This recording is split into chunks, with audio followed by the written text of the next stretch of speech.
Darwin টেস্টের দল নিয়ে বিসিবির নাটকীয় সিদ্ধান্ত। আচমকাই দলে ডাক পেলেন লিটন দাস। কাল যাবেন অস্ট্রেলিয়া, রিহ্যাবের বাকি অংশ হবে সেখানে। আসন্ন সাফে বাংলাদেশের গ্রুপে প্রতিপক্ষ শ্রীলঙ্কা, ভুটান। টানা পঞ্চমবারের মতো দক্ষিণ এশিয়ান ফুটবলের সভাপতি হলেন কাজী সালাউদ্দিন। অবশেষে পিছু হটল ফিফা। বেসরকারি প্রতিষ্ঠানের কাছে বিশ্বকাপের শেয়ার বিক্রির পরিকল্পনা বাদ। ওয়েফার বিরোধিতায় নড়বড়ে ইনফান্তিনোর চেয়ার। প্রত্যাশার চেয়ে দ্রুত সময়ে সেরে উঠছে দলে ফিরলেন লিটন দাস।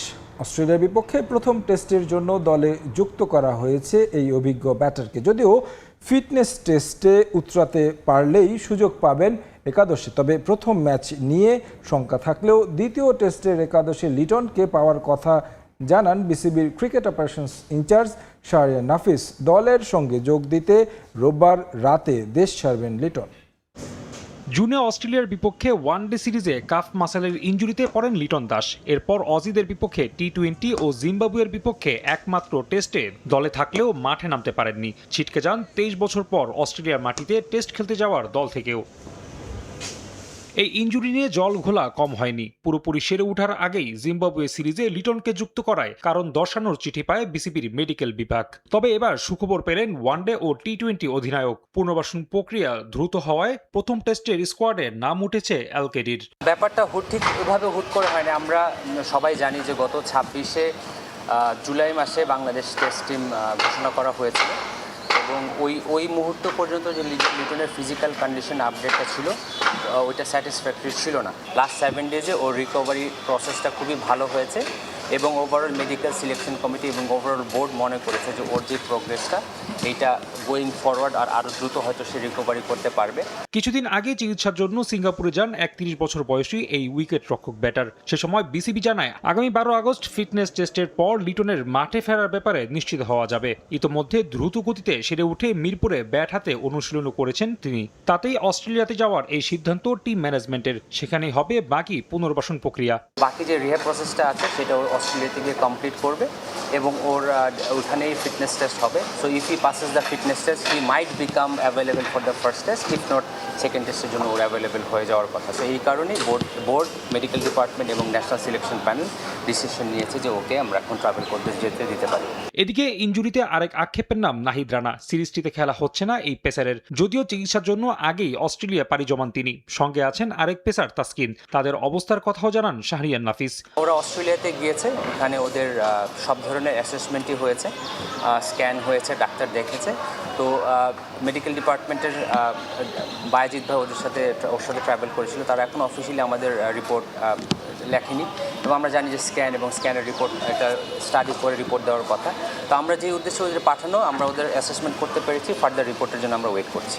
আগামী 13 আগস্ট 23 বছরের অপেক্ষা ঘুচিয়ে ডারউইনের প্রথম টেস্টে অজিদের মুখোমুখি হবে টাইগাররা। সেখানে নাহিদের ফেরার কোনো সম্ভাবনা না থাকলেও অপেক্ষা থাকবে লিটনের। এর জন্য শেষ দিন পর্যন্ত অপেক্ষা করতে হবে দলকে।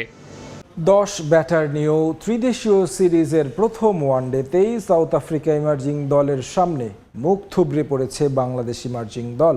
ভয়াবহ ব্যাটিং বিপর্যয়ে জাকির হাসানের দল। টস হেরে ব্যাটিংয়ে নেমে অধিনায়ক জাকির হাসানের আউটে শুরুতেই চাপে পড়ে যায় বাংলাদেশ। এরপর শাহাদাত দীপু ও মাহফিজুর রাব্বি বড় জুটি গড়ার চেষ্টা করেন, তবে ব্যক্তিগত 8 রানেই থামে দীপুর ইনিংস। লম্বা সময় উইকেটে থাকলেও 28 বলে মাত্র 2 রান করে ফেরেন মাহিদুল ইসলাম অঙ্কন। তরুণ ইফতেখার রহমান পারেননি ইনিংস বড় করতে। পরে রবিন জাগান বড় স্কোর করার সম্ভাবনা, কিন্তু ব্যক্তিগত 40 রানে আউট হন তিনি। এরপর আর কেউই সুবিধা করতে পারেননি। স্বাগতিকদের হয়ে সর্বোচ্চ 5 উইকেট নেন দায়ান গালিব। 90 রানের টার্গেটে খুব একটা চাপ নিতে হয়নি সাউথ আফ্রিকার। 7 উইকেটের জয় তুলে নেয় স্বাগতিকরা।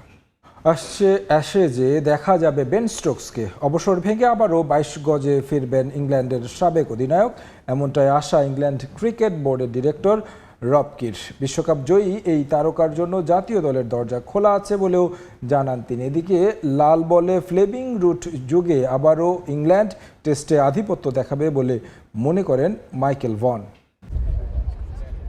অনেকটা নীরবে ফাঁপা কষ্ট আর অভিমান নিয়ে আন্তর্জাতিক ক্যারিয়ারের অবসর ঘোষণা দেন বেন স্টোকস। তবে ইংল্যান্ডের জাতীয় দলে ফেরার দরজা এখনও বন্ধ হয়নি স্টোকসের। বিশ্বকাপজয়ী এই তারকা ক্রিকেটারকে আবারও থ্রি লায়ন্সের জার্সিতে দেখতে চান বোর্ড ডিরেক্টর রব কি। মেসির মতো অবসর ভেঙে আন্তর্জাতিক ক্যারিয়ারে ফিরে গর্জন তুলবেন স্টোকস।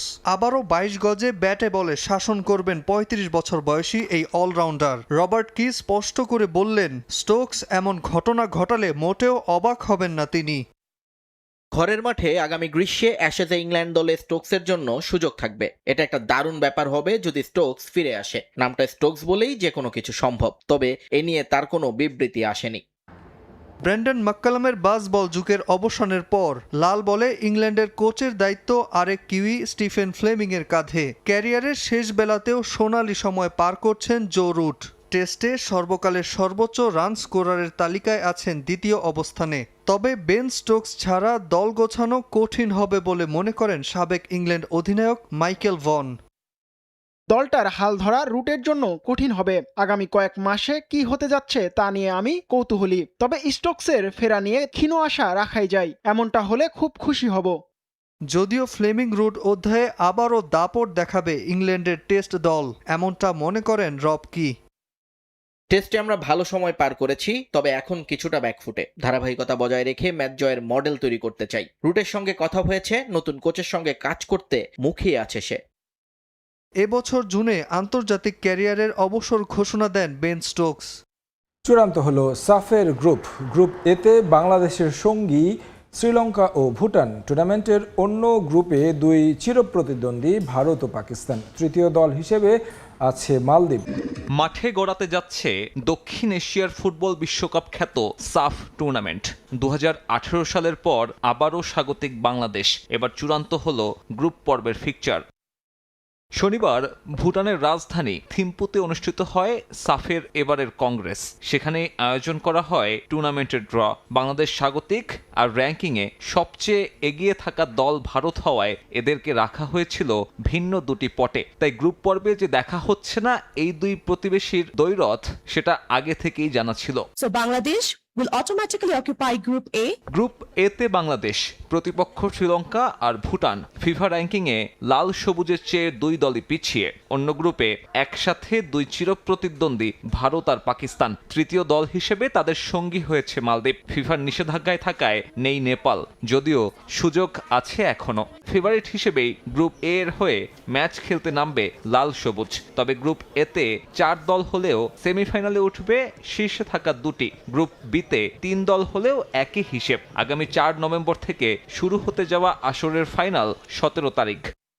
অস্ট্রেলিয়ার বিপক্ষে প্রথম টেস্টে জায়গা করে নিতে পারেন লিটন দাস।